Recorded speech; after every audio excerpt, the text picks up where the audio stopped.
How are It's you? going great, thank you. Nice to meet Great, you. thank you. So nice to meet you. I'm So, where are you excited. located? I am currently in Scotland. So sorry, there was just like a little lag all over there. Lee is in New York, and I was like, what's happening? I don't have a link.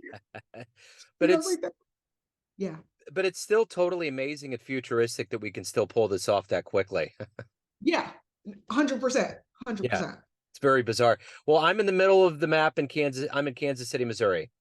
Oh, nice. I was born in Arkansas, so I've Okay. spent a lot of time. I've driven through there quite a lot, actually, and I Okay. have a lot of family. Well, I did used to have a lot of family in Missouri and stuff like that. So yeah, Okay. it's very Right cool. on. Right on. Well, Yeah. it's great to meet you. I'm very interested in your work. What a wonderful line of work that you're doing. It's very necessary. And and before we get into your work and how you got here, I want to know how you survived the last 3.5 years. How did you live through a pandemic and how did it change you? Oh, I mean, that's a great question. I did a lot of hiking and a lot of meditating. I was still full-time in LA when the pandemic started. And then uh, it became untenable. Yeah. Not financially, but emotionally and spiritually. Um, as you remember, there was that big upheaval in the summer of the pandemic. Yeah. Um, and George Floyd and the Christian Cooper event, they happened on my birthday. Wow. So, so it was a lockdown birthday, all of that stuff sort of happening. And then I woke up that day after and the air had changed. I had been doing like Zoom calls with friends. I had been doing dance parties with friends. I'd been writing. I had been like still really holding space and excited about the world we lived in. And then suddenly there was something in me that said, oh, I'm hungry for more. Yeah. And I don't know in this apartment in LA, in a city this big, if I can resource myself in order to offer that more. So, as soon as I could, during the course of a week or two, some things happened. I put in the notice on my apartment. My friends had happened to buy a big house with some land out in Massachusetts. And I had a little, goddaughter, niecey, who was turning 9 months old. Um, and I went and just spent a couple months there, getting my bearings, being with that babe, exchanging that, running on a treadmill. And then when the borders opened, I came and rented a tiny house in the UK in the Peak District, which was in my zone, and like hiked and walked every day in the cold. And it would get dark at about 4:30 in the afternoon. And but my spirit became like really still and at peace. Yeah. And I started to see possibility in life again. And I was Good. making really little meals and just feeding myself a diet of curiosity and pleasure. Yeah. And then this brand really started to grow, and what I've been wanting to do for the T Hive for the last couple of years. The other half of my work is I'm a talent manager working with actors in LA. There was not anything. They were all sitting at their houses trying to figure out what was going to be next. We shut down pretty much before everybody else did. Um, yeah. And so I got through it by getting hyper intentional and hyper curious about who I was. And then it's all started traveling and being alone in really weird foreign places. So yeah, that's how I processed it. You know what's interesting about your journey is, I do a lot of jazz radio, and I remember back in the 50s and 60s when tensions were high, Dexter Gordon and other musicians would move to Denmark and get out and they would become alive again. I think, there was enough that would go to Paris too. And I think that we've almost gotten to that point in this country where it's like, how much, you know, can you continue to say it's going to get better?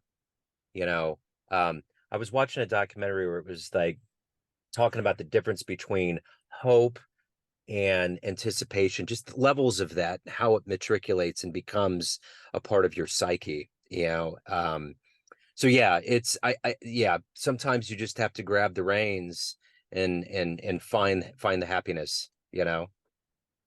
And I'm a joy advocate, right?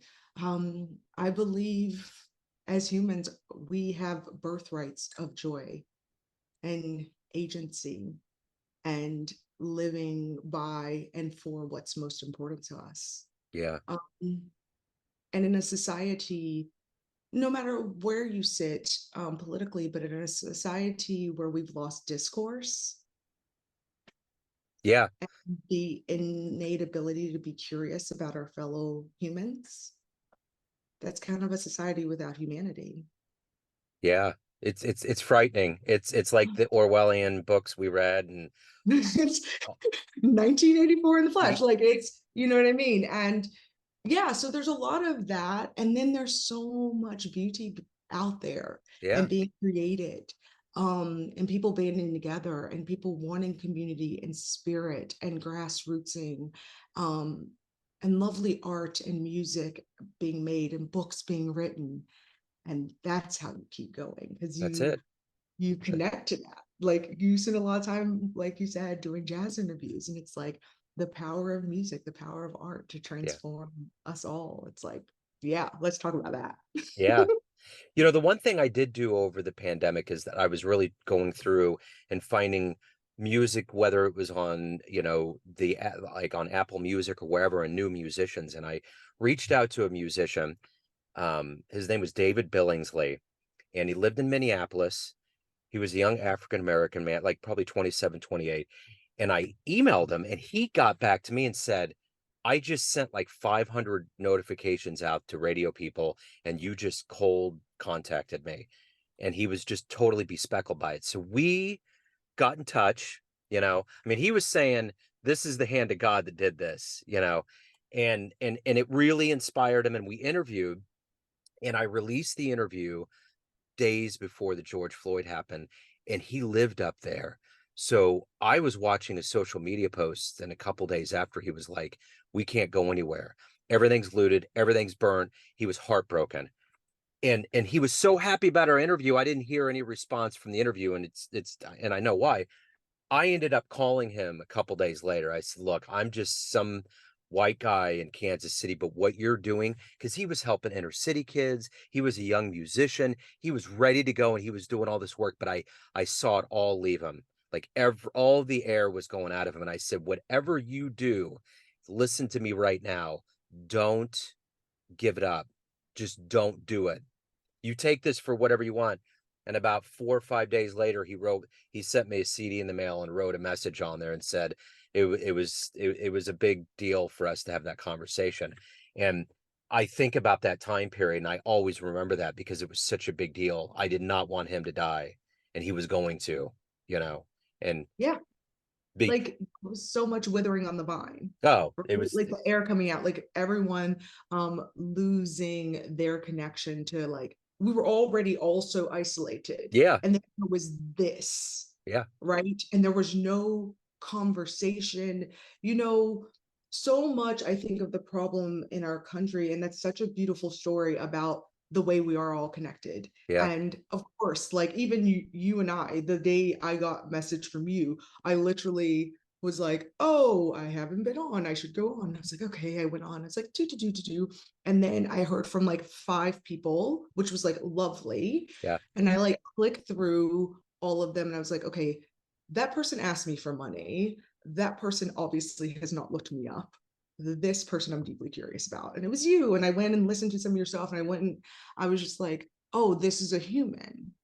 yeah, And honestly, I read the reviews from other guests, and I was like, "Oh, look at somebody holding space from a perspective of, let me meet you where you are and see what happens." yeah. So, And that's the beauty of this. I think modern podcasting has become a therapeutic realm of finding common ground because mhm. we are, especially in this country, so divided. And I think there's a lot of this. I know podcasting is a fad and it really blew up over the pandemic, but I've been doing this since 2011. So it blows my mind that it's becoming a pop culture phenomenon.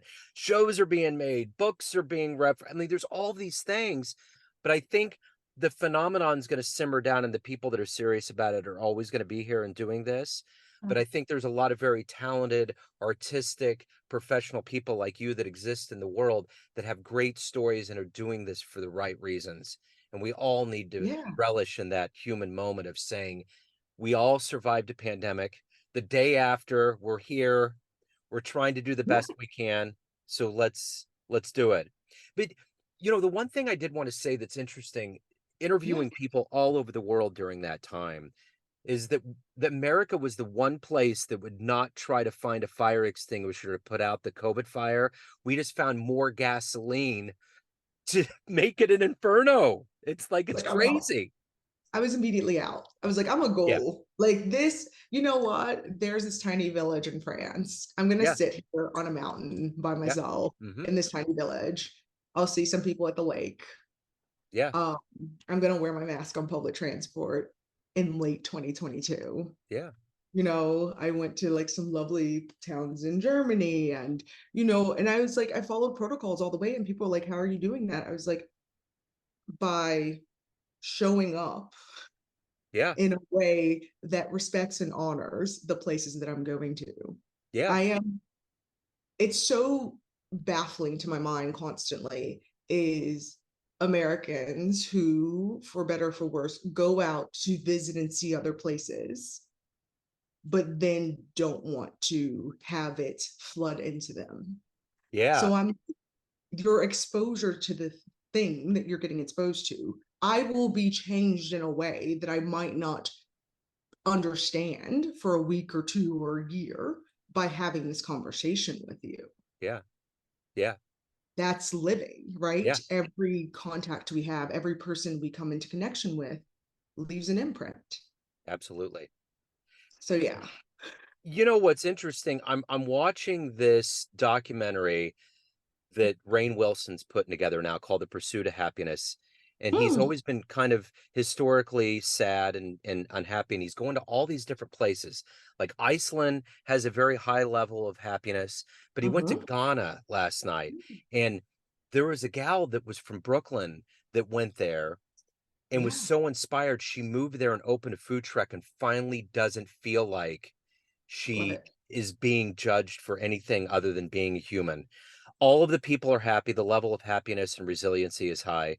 She doesn't have to worry about people looking at her for whatever reasons, whether it's gender or skin color. And she finally feels alive. It was so wild hearing the interview with her because it's like, and that's what she did. And people are all looking like, wait, you're going to Ghana? Because that's the idea. Everybody's like, well, why would you leave America? Well, why not? If you're going to find happiness somewhere, and like you said, if you're going to absorb that into your bones and you feel Yeah. something, then what are we doing here if this whole thing's temporary, you know? Yeah. Yeah. Like I'm on the tiniest place ever. Like I'm in a teeny tiny Scottish island Yeah, right now. yeah, Like what? yeah, right. And people are like, you're doing what now? And I'm just like vibing, connecting, Yeah, being in community. It's lovely. I came here last year. I had this thing before um last year when I came here that my goal was not to return to a place within 2 years because I didn't want to be like a nomad who was a drain on the system in society, right? Who was using Airbnbs and doing that stuff and driving up costs and not being a part of. And so like even the flat I'm in now, it's like it wasn't in that system. It's a friend of a friend's. Like it's all of these things that I'm like, okay, how can I contribute? yeah, And so I think we all have places in the world and people in the world that turn on our lights. yeah, yeah, for sure. And it sounds like this woman found hers in Ghana, Yeah, and we all get the freedom. That's part of the thing about freedom, right? You get to yeah, go choose the place that does that for you. for sure. So let's say I put you in front of a bunch of third graders at career day, and one of the kids looks up and says, what do you do for a living? How do you answer that Yeah, child? perfect. So you know how sometimes you get really excited about what you want to be as an adult, right? Yeah, And you think, okay, but how do I do that? And I say, what I do is I don't necessarily help people to figure out how they want to do it, but why they want to do it and if it's really what they want to do. yeah, So if you want to be an astronaut, let's figure out what that takes for you. What does yeah, that mean? Why do you think you want to be an astronaut? What are you curious about with space? yeah, So and sometimes it's really hard and you have to sweat. So I call myself a soul personal trainer. So what I'm going to do with you is pump up your muscles, but not the muscles on your arms, the muscles inside your head and Yeah. inside your heart, and help you figure out who you really want to be and what the cause of that is. So what did you want to be in the third grade? What was your dream to grow up and become? Oh, I wanted to be the president of the United States. After being a Supreme Court justice, I wanted to be a keen, sharp legal mind. I had all of these things. I mean, like, mommy, preserve my papers from my presidential library. Yep. Um, Yep. Yep. I was born in Arkansas. My grandfather had a relationship with Bill Clinton, and so yeah, that was my big dream. My Yeah. was a judge, so I can remember like watching my uncle on the golf course, and I was like, I'm going to be a judge, and then I'm going to go to the Supreme Court, and then I could leave the Supreme Court and run for president, or do I run for president first? But then can I be like, this was my Yeah. like 7, 8, 9-year-old mind. So that's what it was. Beautiful. So who's been a hero for you in your life? Oh, I mean, how much time do you have? So my grandfather, he was born in Arkansas in 1921, the son of sharecroppers. Wow. Went on to get doctorates. Beautiful. Was the president of a um, biblical college in Arkansas, and sat on like a national committees for like education. Incredibly learned. Was a preacher. Preached his first sermon at 12. So like that man. Carrying his last name and being a part of his lineage and legacy, I feel like the work that I do, um, like this Zoom is my pulpit, right? Yeah. Google Meet is my pulpit. So yeah. And then weird people. I mean, there's so many like songwriters. I think like Betty Shabazz was like a remarkable woman to me. Malcolm X's wife. Mavis Staples. I think she has a really Yeah. beautiful story. Um, Lots of musicians. This is going to be a weird out of left field one for most people. William Blake. Yeah. Um, Yeah. he was an English poet and illustrator, but Hmm. also a prophet. Um, Dreamers, storytellers. Right on. Those sort of the people that I think are most important in the world. There's some architects on the list, stuff like that. So what was the first piece of art, whether it was music, a show, a painting, a book? What was the thing that really turned the light bulb on for you and got you fascinated with the creative world? Oh, I would have been teeny tiny. Maybe Paddington Bear. At 18 months old, my mom used to take me to see a lot of panto, and put me in dance lessons. But I can also remember laying under the piano listening to my grandmother, who like took up started taking piano lessons in her late 60s. Um, I was always in church. I went to a parochial school, and the ringing of the bells in the tower. So it could have been one of anything, but Paddington Bear is pretty high on the list. I'm not gonna Yeah. lie. It was probably the first panto I saw, and then I'd say, after that, probably the Nutcracker.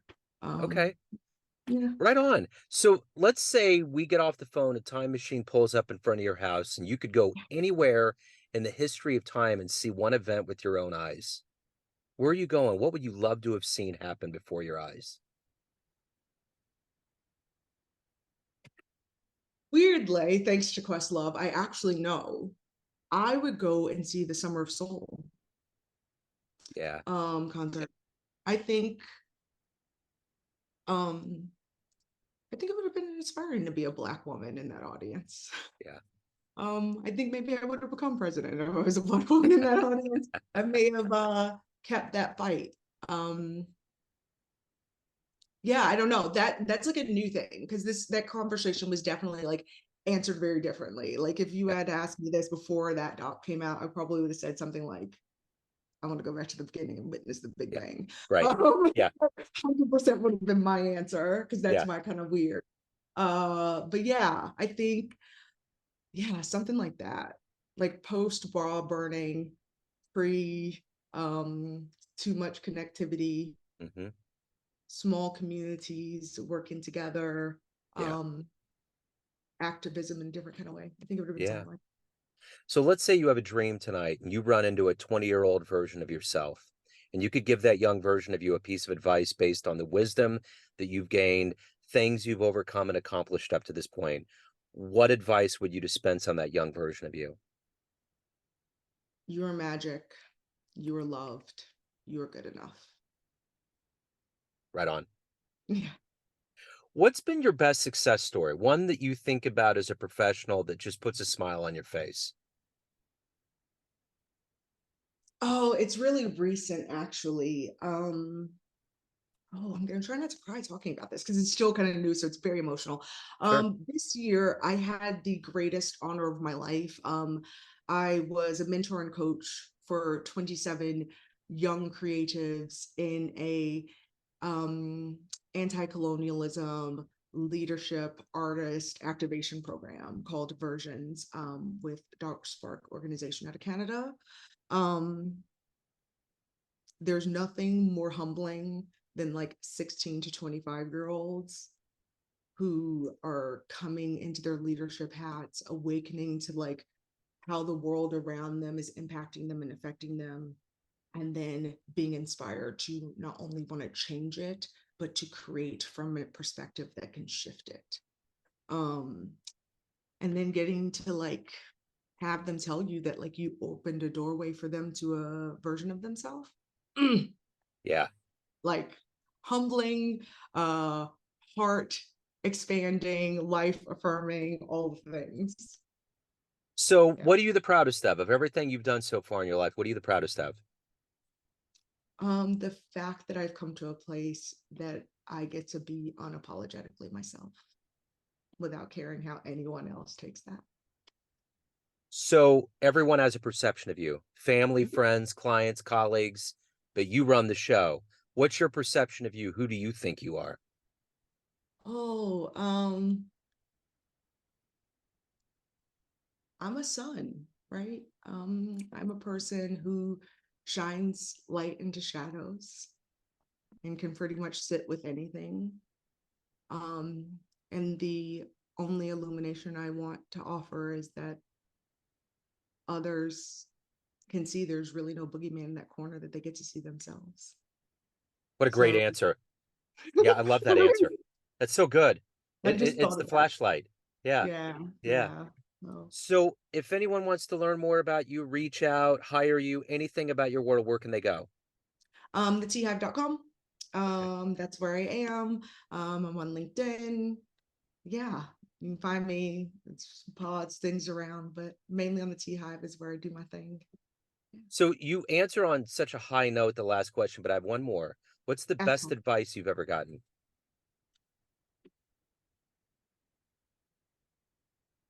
Keep going.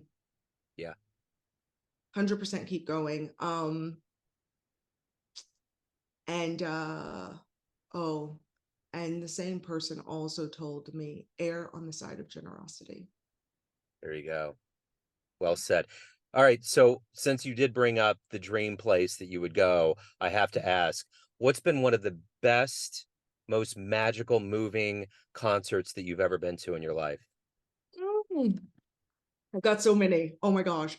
I'm a cheater because I have some really, okay. So best thing, uh, one of my best friends happens to be a musician. They were touring in a pretty high profile thing, which were some Rock the Vote shows in 2008. Um, and because of that, I got to stand side stage and watch the Beastie Boys. And that was pretty stupidly Wow, dope.